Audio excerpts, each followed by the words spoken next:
تصویر کھنچوانا جائز ہے یا نہیں؟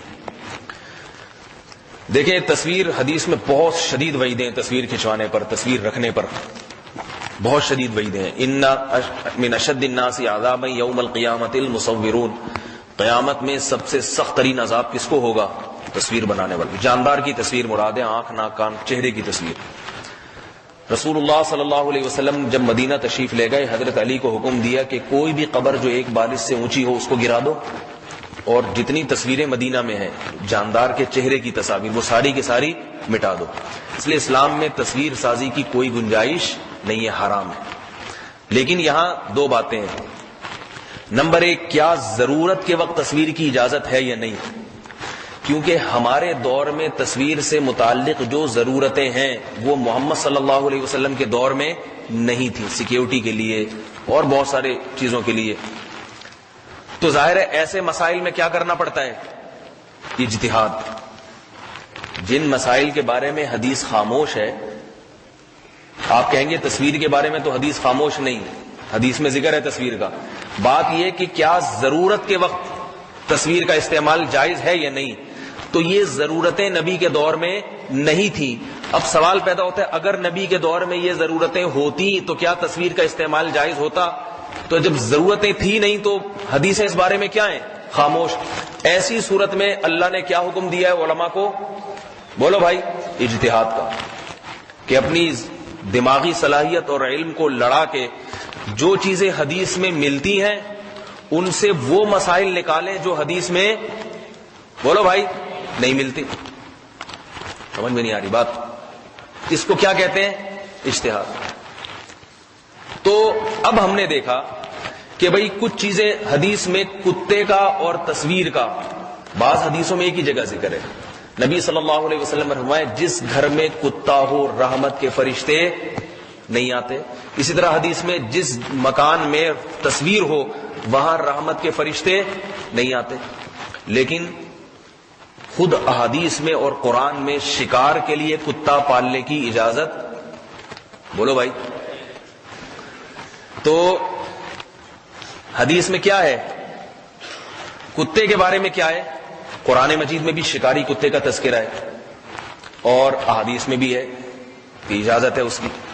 تو بہت سے علماء نے اس سے استدلال کیا ہے کہ اگر وہ ضرورتیں جو اس دور میں ہیں تصویر سے متعلق نبی کے دور میں ہوتی تو عین ممکن ہے اس کی بھی اجازت ملتی ہے۔ اجتہاد ہے اور اجتہاد میں اختلاف ہوتا ہے۔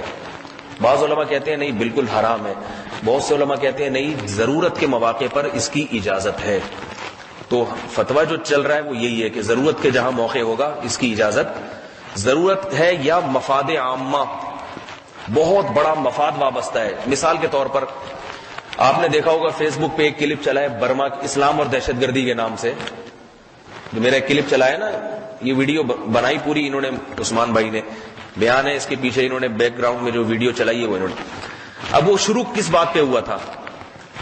امریکہ سے کسی صاحب کا فون آیا میرے پاس، انہوں نے کہا کہ ایک پنجاب میں ایک لڑکی گھر سے بھاگ گئی تھی، اپنے آشنا کے ساتھ شادی کی تو اس کو ڈنڈوں سے کوٹ کوٹ کے مار دیا۔ میں جیسے ہی یہ سنا تو مجھے بھی ہوا کہ یار یہ مسلمان کیسے ہوتے ہیں، ایک عورت کو کوٹ کوٹ کے پتھروں سے مار مار کے ہلاک کر دیا۔ آشنا کے ساتھ بھاگ گئی تھی تو غلط کام کیا، تو کوئی اور طریقہ بھی کر سکتے تھے اس کو سزا دینے کا۔ لیکن جیسے ہی میں نے آف لائن ہوا ہوں، میں اسکائپ پہ ان سے بات ہو رہی تھی، آف لائن ہوا تو فیس بک پہ میرے سامنے برما کے مظلوم مسلمانوں کی تصویر، کنٹینر کے کنٹینر جلے ہوئے ہیں۔ سمجھ میں آ رہی ہے بات؟ اور کیسے لاشیں برہنہ پڑی ہوئی ہیں اس پہ۔ میڈیا، یہ تو سوشل میڈیا ہے نا، اپنے طور پر کسی کیمرے کی آنکھ نے محفوظ کر کے اس کو کہاں ڈال دیا؟ نیٹ پہ۔ اس سے فوراً نظریہ درست ہو گیا، نہیں بھائی دہشت گرد وہ ہم نہیں ہیں، وہ ہیں۔ 20 کروڑ کی آبادی میں ایک واقعہ اگر اس قسم کا ہوتا ہے اس سے وہ 20 کروڑ کی آبادی دہشت گرد بن گئی۔ اور جو برما میں سرعام مسلمانوں کا قتل عام ہو رہا ہے اسے میڈیا کوریج دینے کے لیے بھی تیار نہیں ہے، اسے کوریج بھی نہیں دے رہا، وہ پھر بھی کچھ نہیں ہے۔ تو بہت ساری چیزوں کی نظریات کی اصلاح اس قسم کی تصاویر پر موقوف ہے۔ اس کی ضرورت نہ بھی ہو، مفاد عامہ، مسلمانوں کا بہت بڑا مفاد بہرحال اس سے وابستہ ہے۔ جب کتا جو رحمت کے فرشتے داخل نہیں ہوتے کتے کی وجہ سے، اتنا بڑا جرم ہے، اس کے باوجود نبی صلی اللہ علیہ وسلم نے فرمایا جس نے کتا پالا روزانہ 1 قرات اجر اس کے اعمال میں سے کم ہوگا، اس کی نیکیاں کم ہوتی چلی جائیں گی، نمازیں برباد ہوتی چلی جائیں گی روزانہ، اس کے باوجود شکار کے لیے حلال، حالانکہ شکار کوئی ایسی ضرورت نہیں ہے، لیکن پھر بھی ایک ضرورت سمجھا گیا اس کو. بھائی مسلمان ہے، آپ بیان میں سنتے رہتے نا مسلمان گوشت کھائے بغیر، سنا ہے نا آپ لوگوں نے، مسلمان کے لیے گوشت، ہندو ہیں جو کھیرے ککڑیوں پہ گزارا کر لیتے ہیں، ہمیں گوشت کھانا. وہ کسی ہندو سے پوچھا تھا، کوئی بالر تھا، کہ شعیب اختر جیسی بالنگ آپ کیوں نہیں کرتے؟ اس نے کہا وہ گوشت کھاتا ہے، ہم کھیرے کھاتے ہیں، دال کھاتے ہیں، وہ کیا کھاتا ہے؟ گوشت. تو ویسی بالنگ ہم کر نہیں سکتے جو گوشت کھا کے ہوتی ہے. تو مسلمان کو اللہ نے گوشت خور بنایا، تو گوشت خور کے لیے شکار بھی ضروری ہے. حضرت اسماعیل علیہ السلام بھی کا ذریعہ گزر اوقات ہی شکار سے ہوتی تھی، جنگل میں تیر لے کے نکلتے تھے، جانوروں کو شکار کر کے وہ کھاتے تھے، وہی ان کی خوراک تھی.